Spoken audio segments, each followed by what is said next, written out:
Okay. Okay, well, to be respectful of everybody's time, we're going to go ahead and get started. As I was saying, that this session is being recorded. I will send out the link to all the judges afterwards. It will take a few minutes though, because it has to compile and all that jazz.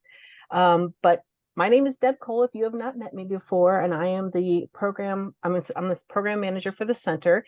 And Dean Bahamonde is with us today. He is the lead judge. Dean, did you want to say a word before we got started? I just want to, I'm Rafael Bahamonde, and the Dean of the School of Health and Human Science here at UPUI, and we've been doing this for a while, 10 years now. We went from face-to-face to virtual and back to face-to-face. So I want to thank you, all of you, for committing your time to do this. We don't have a lot of posters. Previous year we have 100 and something posters, so hopefully it'll be easy this year. So I appreciate it for you taking the time to do this, and it should be pretty easy. At any point in time, if you have any questions, feel free to stop me. We're happy to explain further. This is going to be your session to learn, so feel free to stop me.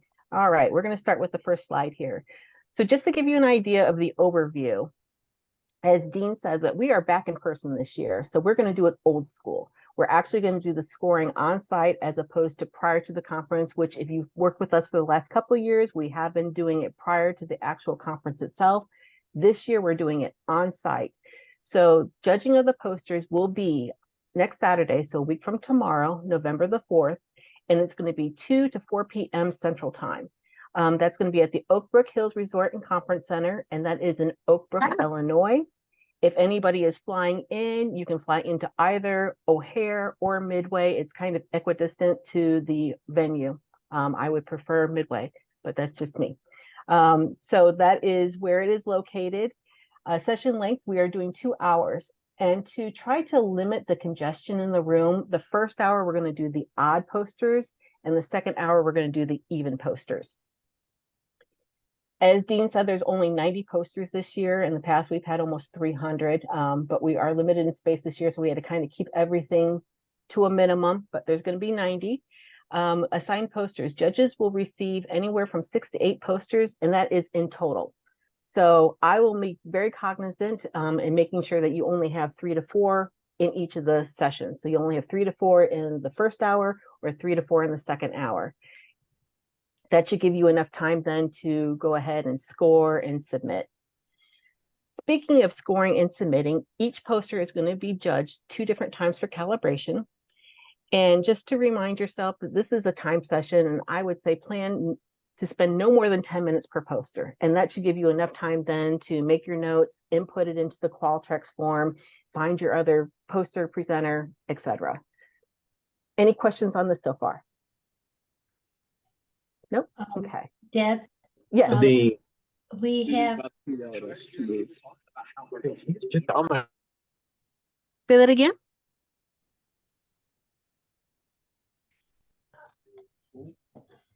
Hello? Deb? Yes. I don't know if you saw Mary's message that our bus is leaving at 4. We had signed up to be poster judges, but our bus is leaving at 4. How can we arrange it so that we can help you out, but we're not tied to get late for the bus because the bus has to leave on time? So I can take both you, Dr. Gnezda, as well as Dr. Muna, who's on the call here. I can take you two and move you guys to oral presentation judges, if that's okay. Okay. And that will be on Saturday. Too. Mary Conkle too. Oh, and Mary Conkle, so 3 all. So Dr. Conkle, Dr. Gnezda, and Dr. Muna need to move to the orals. And those will be starting at 9:15 in the morning. I'm sorry, 9:30 in the morning on Saturday. Will this conflict with the WebAmp session or anything like that? It does. It's directly aligned with it. Oh gosh. So because we have to be at the WebAmp session. But we'll find out. We'll talk offline.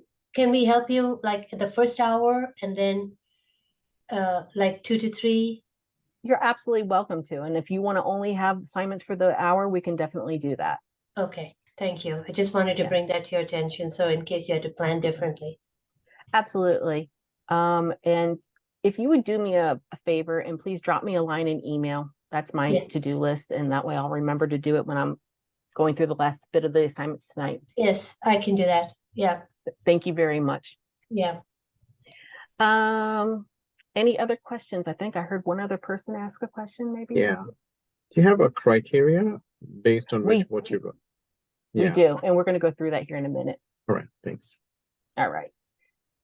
So some things to keep in mind. I know a lot of people here are very seasoned STEM mentors, but for those that are not, one of the things to keep in mind is the fact that, this conference really is kind of like an entry-level conference for students.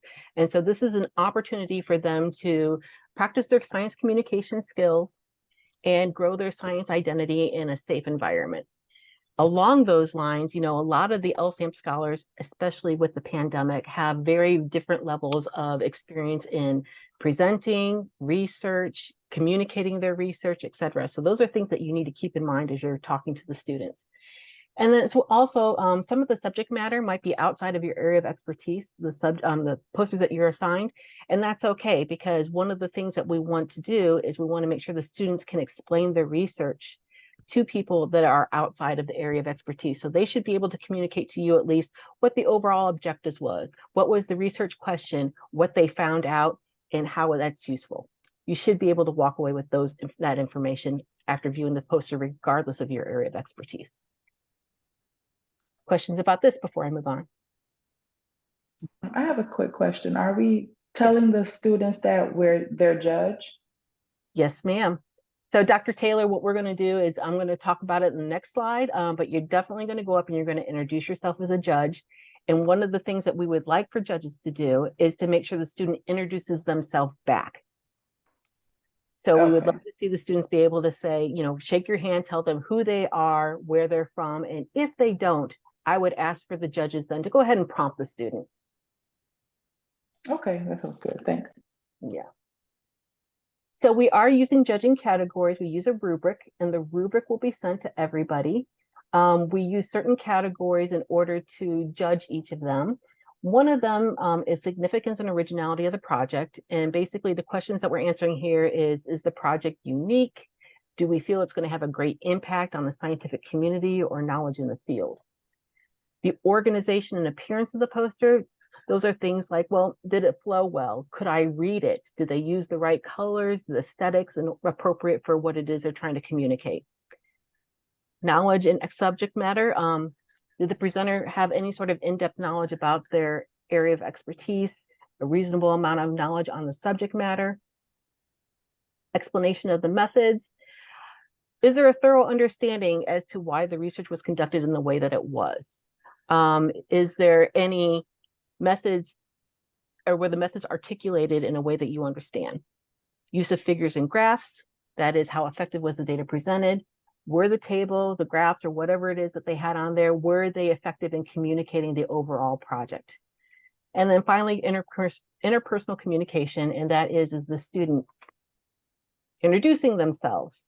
Do they maintain eye contact, or are they just reading off of their poster? Are they able to answer your questions appropriately? So these are the main categories that we look at. And as we go to the next slide, you'll see that there's this rubric. And the categories we just talked about on the left side in the column, you'll see them here: significance and originality, organization, knowledge, methods, figures, and interaction. Across the top are the scores, and this is like the number score that they would be receiving. So excellent, very good, good, fair, and poor. I'm not going to read all of this, but I will be sending this to you and ask everybody to please review it. Within each of these cells, we kind of give you the criteria to guide you as to what would be a 5 versus a 4 versus a 3. As you review these, if you have any questions, please by all means reach out. Everybody will have this, by the way, in their hand when they go to judge. Yeah. Any questions about the rubric that we're using? Okay, so the scoring process. Again, a lot of people here are seasoned, but if you have not, we definitely want everybody to listen to the presenter, make sure that they introduce themselves, listen to how they present. They should present about 3 to 5 minutes per poster. After they get done presenting, we need to challenge the students on their knowledge. And so that's where you get to ask them questions. You can ask them all sorts of different questions about their methodology or what role they played, et cetera. We give you some questions on the next slide if you don't have any questions of your own that you might be able to pull from to use to ask the students. After they present, we ask you to use that rubric to determine the student's score within each of those categories. Then you're going to input your scores into a Qualtrics survey, and that is that link below the score sheet, and everybody will have that. I'll have the QR code. I'll have that on everybody's cheat sheet that I give you at the poster session. And so you're going to use that Qualtrics and you're going to input the scores for each of the students. And we'd like you to do that. And it's up to you as to, some people say, well, am I supposed to like score everybody first? Like on a piece of paper or something like that, and then input them after everything's done or after each one. That's entirely up to you. We just need to make sure that all the scores are in no later than 6 p.m. Central Time on Saturday, because Dean Bahamandi then will take those scores and figure out who are the award winners for Sunday. And we are awarding the top 3 posters. After you get done doing your scoring, you need to notify the lead judge or somebody that you recognize as being part of the conference staff and just say, hey, I'm all done with my assignments. Just wanted to let you know. And that way we can go in and make sure that we have scores for each of the assignments that you were given.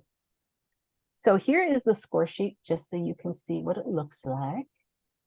And hopefully you will be able to still see my screen. Everybody still see my screen? Perfect.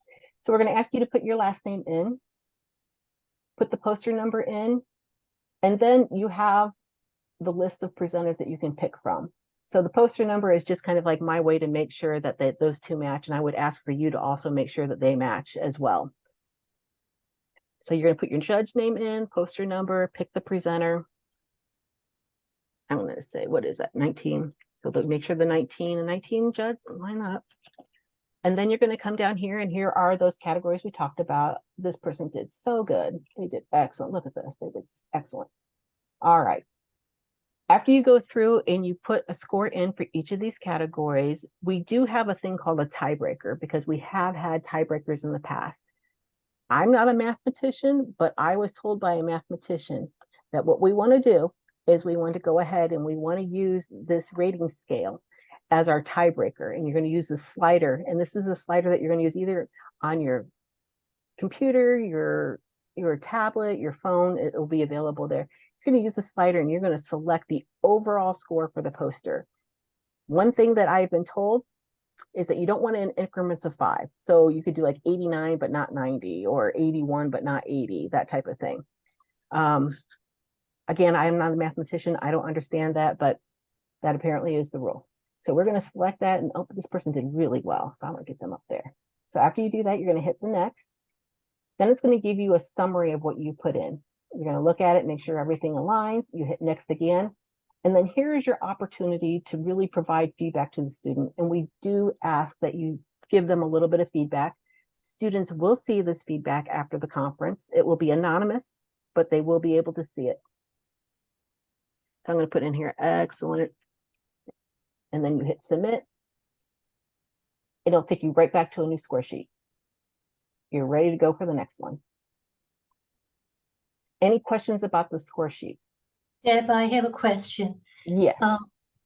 Can you go back to somebody you scored and change their scores? You may not. What you can do, though, is if there's somebody that you feel like you need to rescore, go ahead and put it in again, and then let one of the judges know that there was a duplicate, and we'll look at the date and timestamp and figure out which one was the most recent. Okay, thank you. Yeah. Is that okay, Dean? Yeah, that's fine, because you see 2 scores from the same judge, and from, so we look at it. We will probably take the last score that it was, that it was entered. So in case somebody made a mistake or something. Okay, thank you.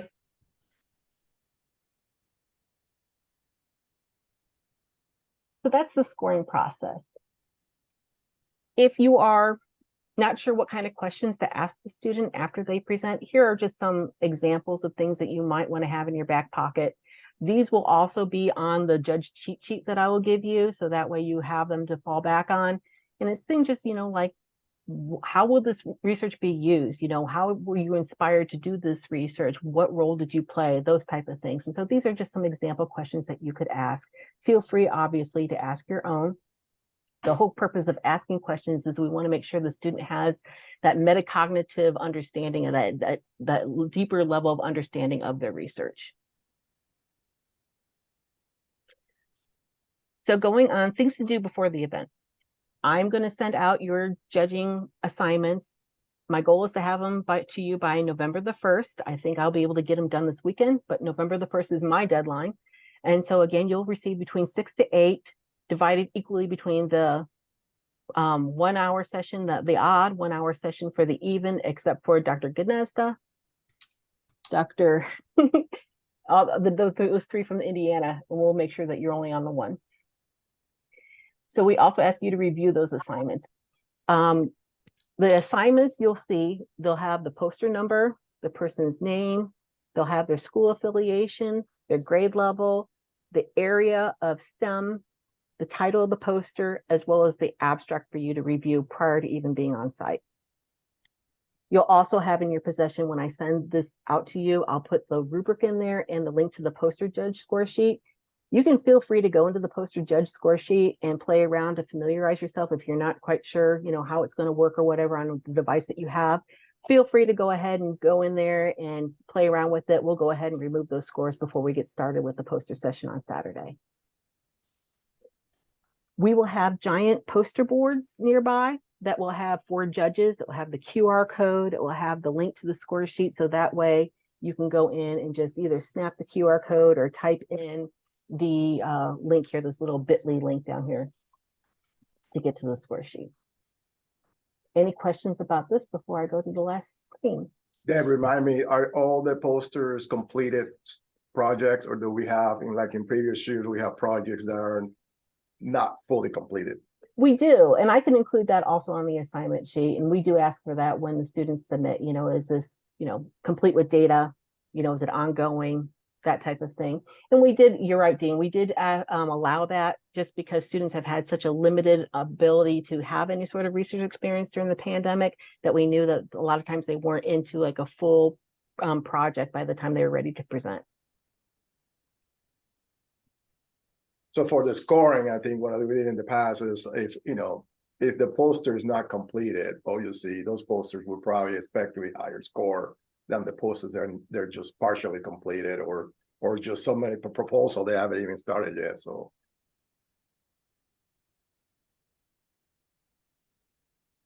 All right. As I said, I'm going to give you the link to the rubric, to the score sheet. At any time, if you have questions, feel free to reach out to me. I will have those assignments to you next Tuesday, that's my goal, Tuesday, along with those supporting documents. Anybody have any questions for me at this point in time? No? Thank you. We're looking forward to it.